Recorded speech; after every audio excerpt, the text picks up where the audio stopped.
ಹಿಂದೂ ಪುರಾಣಗಳ ಪ್ರಕಾರ ಜಲಪ್ರಳಯದ ನಂತರ ಮಾನವಕುಲವನ್ನು ಪುನಃ ಸ್ಥಾಪಿಸಿದ ಮೊದಲ ಮನುಷ್ಯ ಮತ್ತು ಮಾನವಕುಲದ ಪೂರ್ವಜ ಎಂದು ಯಾರನ್ನು ಪರಿಗಣಿಸಲಾಗುತ್ತದೆ? ನಿಮ್ಮ ಆಯ್ಕೆಗಳು: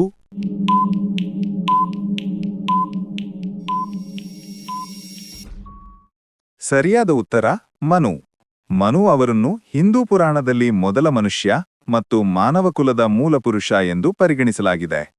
ವಿಷ್ಣುವಿನ ಮತ್ಸ್ಯಾವತಾರದ ಕಥೆಯ ಪ್ರಕಾರ ಜಲಪ್ರಳಯದಿಂದ ಜೀವರಾಶಿಗಳನ್ನು ಮತ್ತು ಸಪ್ತರ್ಷಿಗಳನ್ನು ರಕ್ಷಿಸಲು ಮನು ಮಹಾರಾಜರಿಗೆ ಸಹಾಯ ಮಾಡಲಾಯಿತು ಮತ್ತು ನಂತರ ಅವರೇ ಇಂದಿನ ಮಾನವ ಜನಾಂಗವನ್ನು ಪುನಃ ಸ್ಥಾಪಿಸಿದರು. ಇಂದಿನ ಯುಗವನ್ನು ವೈವಸ್ವತ ಮನುವಿನ ಅವಧಿ ಎಂದು ಕರೆಯಲಾಗುತ್ತದೆ.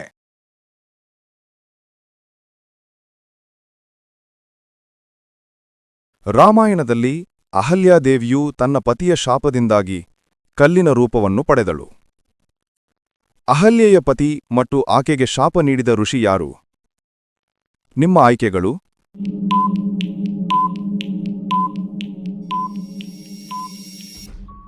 ಸರಿಯಾದ ಉತ್ತರ ಗೌತಮ. ಅಹಲ್ಯಾದೇವಿಯು ಋಷಿ ಗೌತಮನ ಪತ್ನಿ.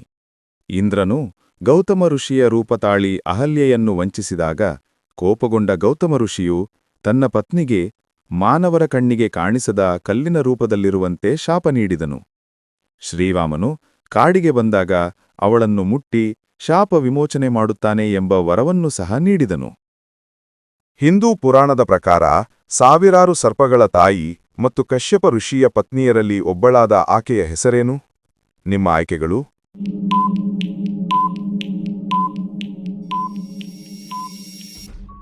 ಸರಿಯಾದ ಉತ್ತರ ಕದ್ರು. ಕಶ್ಯಪ ಋಷಿಗೆ ದಕ್ಷ ಪ್ರಜಾಪತಿಯು ನೀಡಿದ ಹೆಣ್ಣು ಮಕ್ಕಳಲ್ಲಿ, ಅಂದರೆ ಪತ್ನಿಯರಲ್ಲಿ, ಕದ್ರು ಒಬ್ಬಳು. ಈಕೆ ನಾಗಗಳ ಅಥವಾ ಸರ್ಪಗಳ ತಾಯಿ ಎಂದು ಪ್ರಸಿದ್ಧಳಾಗಿದ್ದಾಳೆ. ವಿನತಾದೇವಿಯು ಆಕೆಯ ಸಹೋದರಿಯಾಗಿದ್ದು ಗರುಡನ ತಾಯಿಯಾಗಿದ್ದಾಳೆ. ಕದ್ರು ಮತ್ತು ವಿನತಾ ಅವರ ಸ್ಪರ್ಧೆಗಳಿಂದಾಗಿಯೇ ಗರುಡ ಮತ್ತು ಸರ್ಪಗಳ ನಡುವೆ ವೈರತ್ವ ಉಂಟಾಯಿತು ಎಂದು ಹೇಳಲಾಗುತ್ತದೆ. ಭಗವಾನ್ ವಿಷ್ಣುವಿನ ಪರಮ ಭಕ್ತರಾಗಿದ್ದರೂ ಸನಕಾದಿ ಋಷಿಗಳಿಗೆ ಪ್ರವೇಶ ನಿರಾಕರಿಸಿದ್ದರಿಂದ ಶಾಪಗ್ರಸ್ತರಾಗಿ ಭೂಮಿಯ ಮೇಲೆ ರಾಕ್ಷಸರಾಗಿ ಜನಿಸಿದ ವೈಕುಂಠದ ದ್ವಾರಪಾಲಕರು ಯಾರು? ನಿಮ್ಮ ಆಯ್ಕೆಗಳು: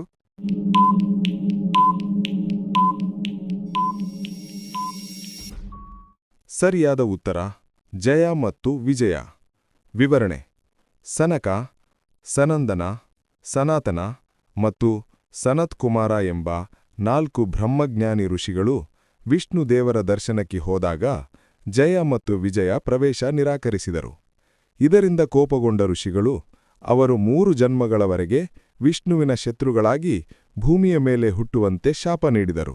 ಪುರಾಣಗಳಲ್ಲಿ ಚಂದ್ರದೇವರು ಮತ್ತು ಬೃಹಸ್ಪತಿಯ ಪತ್ನಿ ತಾರಾಳಿಗೆ ಜನಿಸಿದ ವಿವಾದಾತ್ಮಕ ಮಗು ಯಾರು? ನಿಮ್ಮ ಆಯ್ಕೆಗಳು: